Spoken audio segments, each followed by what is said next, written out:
Olha o tio Júnior aqui de volta, alunos do terceiro ano. Sejam bem-vindos a mais uma aula de ciências. E hoje nós estamos aqui para fazer uma pequena revisão do que a gente viu na semana passada. E com isso darmos continuidade ao nosso assunto, né, para aprendermos cada vez mais, para, né, juntinhos aqui irmos melhorando o nosso aprendizado junto com as ciências, tá?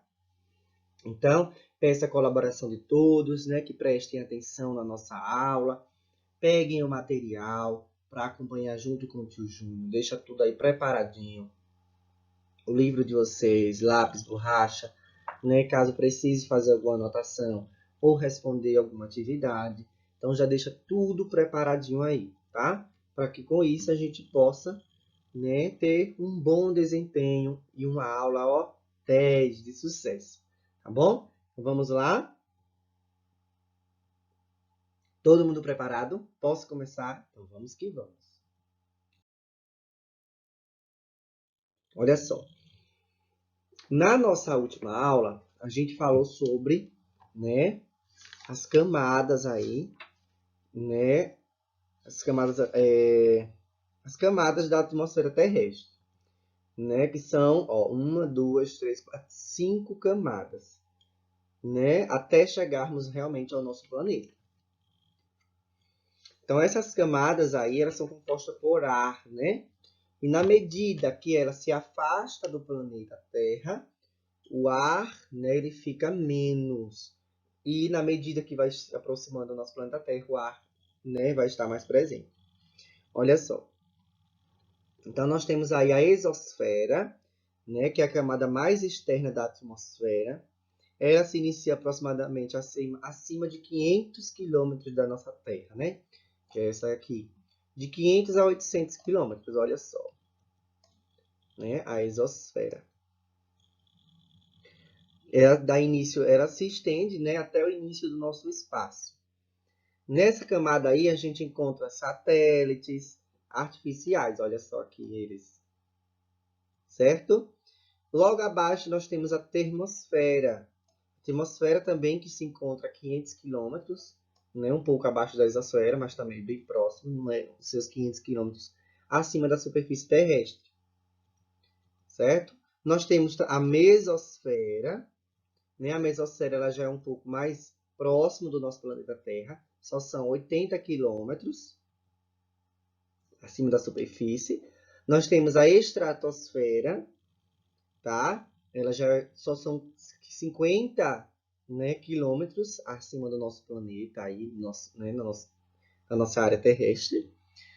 Localiza-se logo acima da troposfera e se estende, né, a 50 quilômetros. Nessa camada aqui da estratosfera, a gente encontra a camada de ozônio, certo? Uma região rica em gás ozônio, tá? Que protege a superfície terrestre contra os raios ultravioletas emitidos pelo Sol. Então, é essa camada aí, a estratosfera, que se encontra a camada de ozônio, que a gente vai comentar sobre ela daqui a pouquinho. Como está essa camada de ozônio? Né, que aos poucos ela está sendo se destruindo devido à poluição do nosso planeta.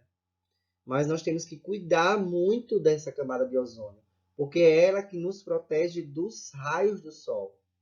Porque senão, se não tivesse essa camada, o Sol já tinha queimado, já tinha torrado todo mundo aqui no nosso planeta. E a troposfera, que fica aqui a 15 a 17 quilômetros, aproximado aí, né, acima,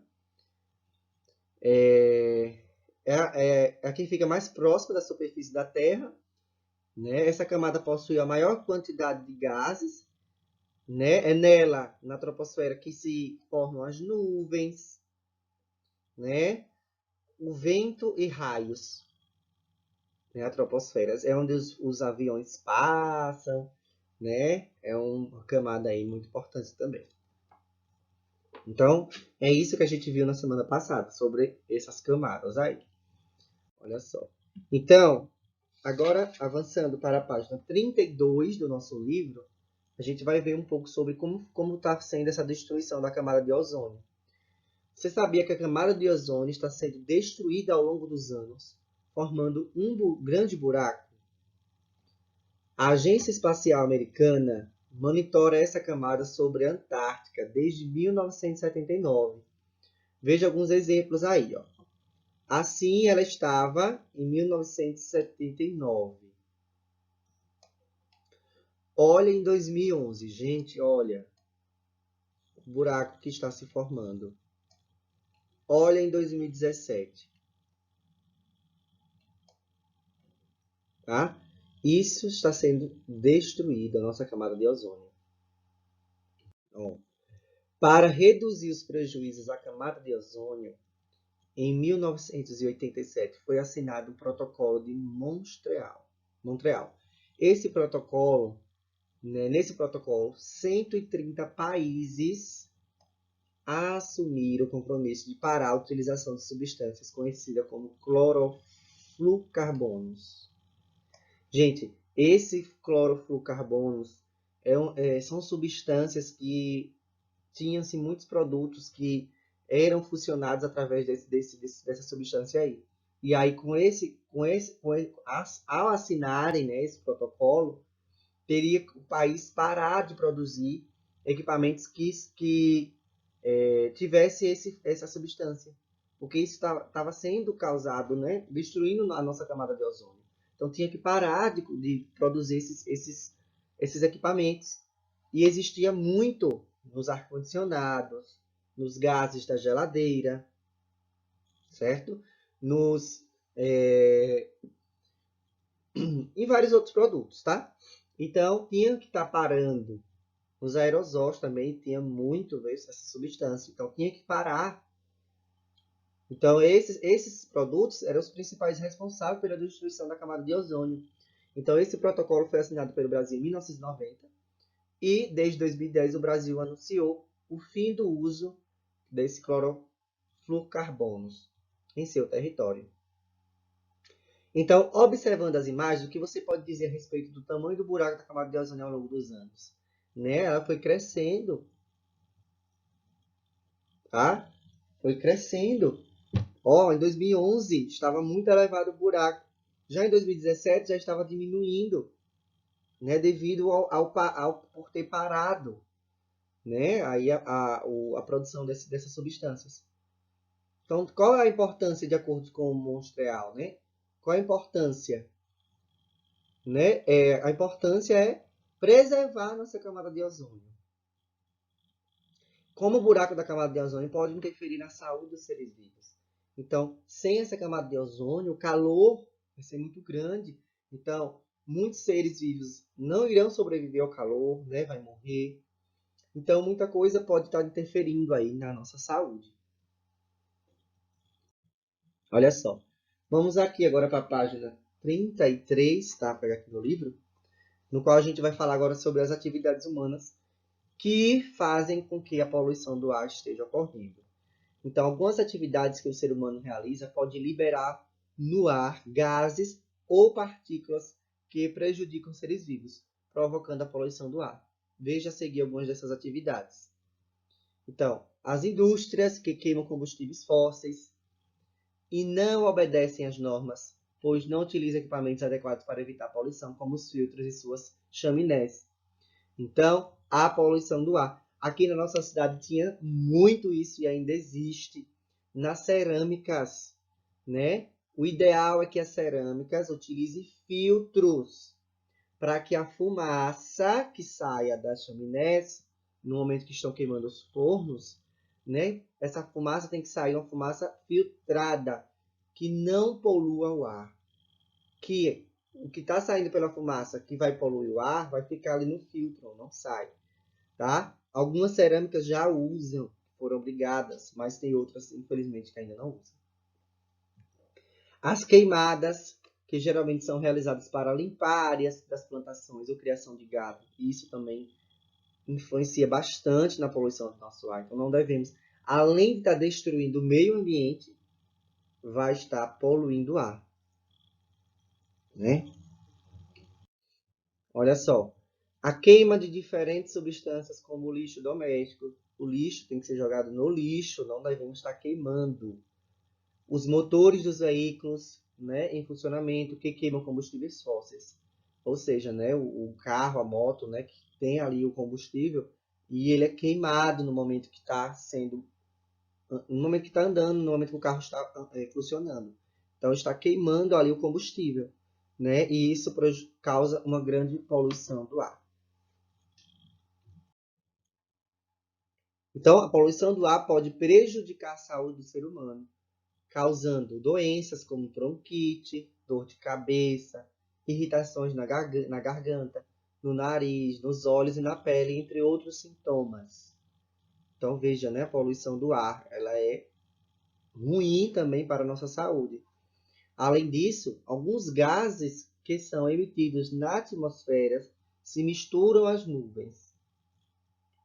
As nuvens acontecem o quê? Fazem chover. Quando se mistura com esses gases, acontece o quê? Pode causar chuva ácida. Esse fenômeno provoca a corrosão de objetos, construções e pode prejudicar os seres vivos. Olha só essa estátua aí, né? Todas se desformando, né? Isso devido às chuvas ácidas. Olha só aí um exemplo, tá? Então, ó, a água que está aqui, ela vai evaporar para as nuvens. Só que no momento que está evaporando, olha só, a fumaça das indústrias também está subindo para as nuvens. E com isso, provoca uma chuva ácida. Fazendo o quê? Olha só aqui, causando a morte de plantas, de árvores, tá? Então, ó, agora na página, vamos lá, avançando. 34. No dia a dia, podemos ter atitudes que contribuem para evitar a poluição do ar. Não queimar lixo, não queimar lixo. Não realizar as queimadas para limpar os terrenos. Reduzir o uso de automóveis. Isso pode ser feito priorizando o deslocamento a pé, de bicicleta ou de transporte coletivo, né, que em apenas um transporte, né, vai muita gente de uma vez só. Isso também pode estar ajudando, tá? Então, converse com alguém que esteja aí com vocês sobre atitudes que vocês podem ter no dia a dia que contribuem para evitar a poluição do ar, certo? Ó, leia o texto abaixo. A Estação Espacial Internacional é um laboratório de pesquisas que fica em órbita ao redor da Terra. Olha só, né? Aqui a Estação Espacial. Deixa eu de vermelho aqui, vocês verem mais. Essa estação se encontra a uma altitude média de 370 quilômetros. E sua velocidade é tão alta que, a cada dia, ela dá 16 voltas ao redor da Terra. Tá? Então, a cada dia, né, dá 16 voltas. Agora, vamos lá para vocês responderem. Em qual camada da atmosfera terrestre se encontra a Estação Espacial Internacional? Observem no livro de vocês, certo? Voltando lá para a página 30 e 31, que mostra, né, as camadas da atmosfera terrestre. E vocês vão ver que, né, ela está, né, a quantos quilômetros, como foi que ela falou lá na pergunta? Ela está a 370 quilômetros. Ou seja, se é 370 quilômetros, em qual camada ela se encontra?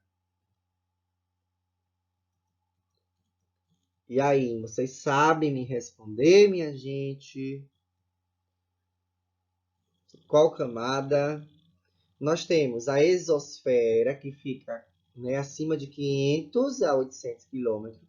Nós temos a termosfera, que fica a 500 quilômetros, né?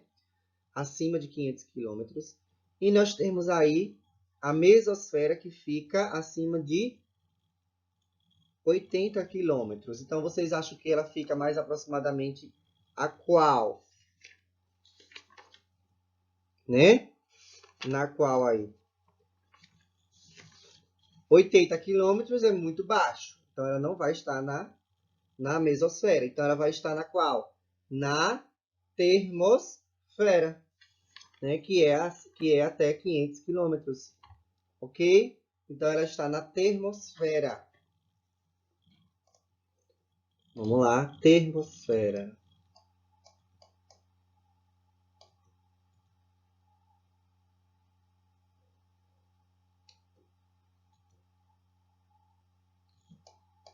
Ok?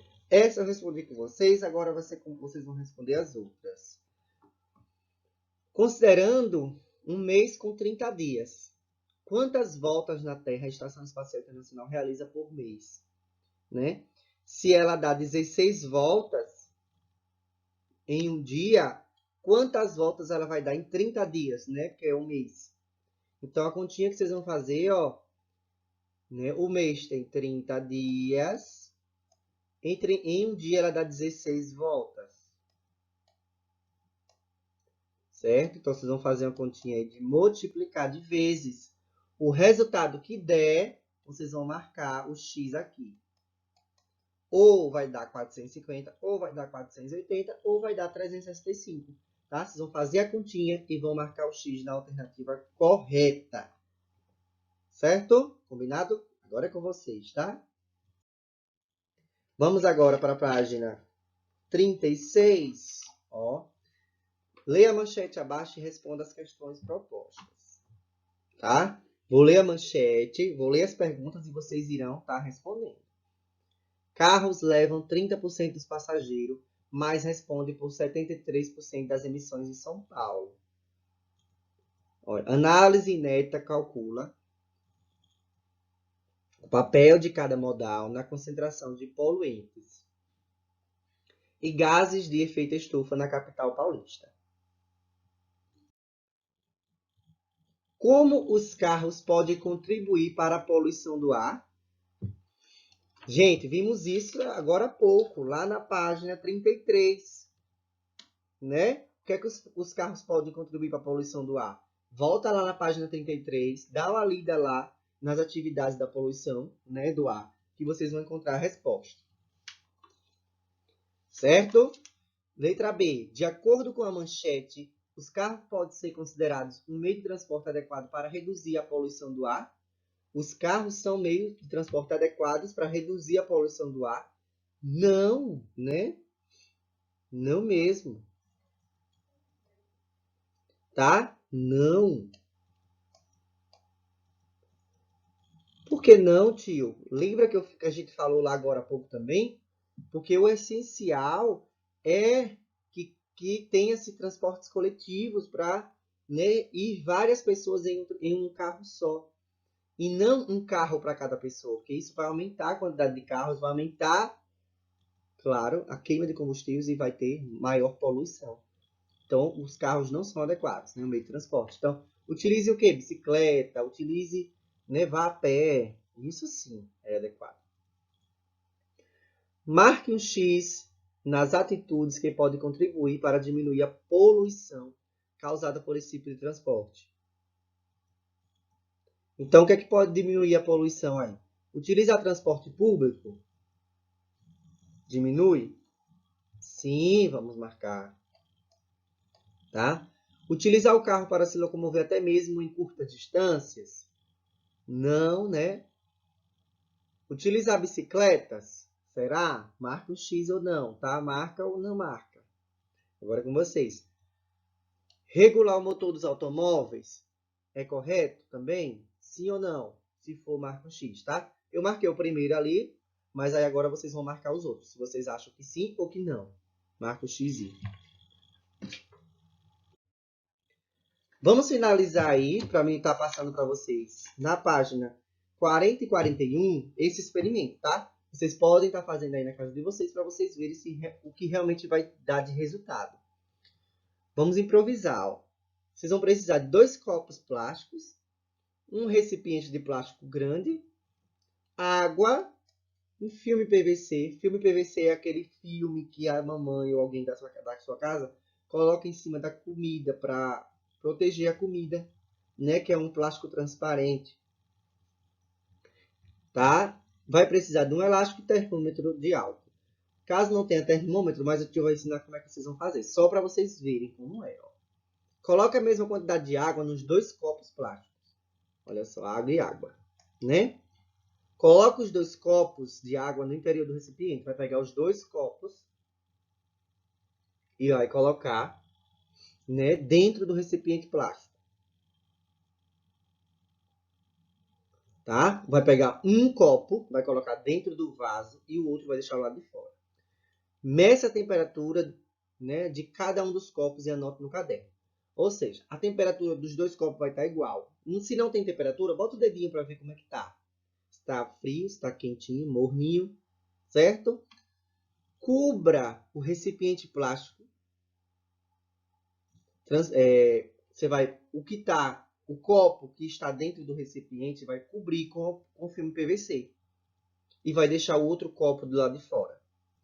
Um dentro do vaso plástico e cobre de PVC, deixa o copinho lá dentro trancado. E o outro copo do lado de fora, assim. Ó. Um vai ficar assim, dentro do recipiente, né, com o filme PVC. E o outro copo do lado de fora. E vocês vão colocar esses 2 copos em um local que receba sol durante 3 horas.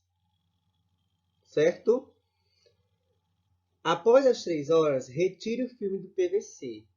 E aí agora você vai ver a temperatura dos 2 copos novamente. Vai botar o dedinho e vai ver a temperatura. Se está igual ou se está diferente. E aí vocês vão me dizer. Se tiver diferente, qual é o que está mais frio? Qual é o que está mais quente? Porque estava no sol. Tá? Tem que estar bem o solzão. Deixa os 2 copos lá no sol. Só que aí vocês vão ver que um vai estar diferente do outro. Não sei porquê, tá? Mas vocês vão ter que me dizer como é que vai ficar. O que está dentro do vaso coberto com plástico vai ficar como? E o que está fora vai estar como? A temperatura, tá? Vocês vão fazer isso e vão estar nos informando, mandando no grupo do WhatsApp, certo? Então, aguardo, viu? Um cheiro, um abraço e até breve. Tchau, tchau.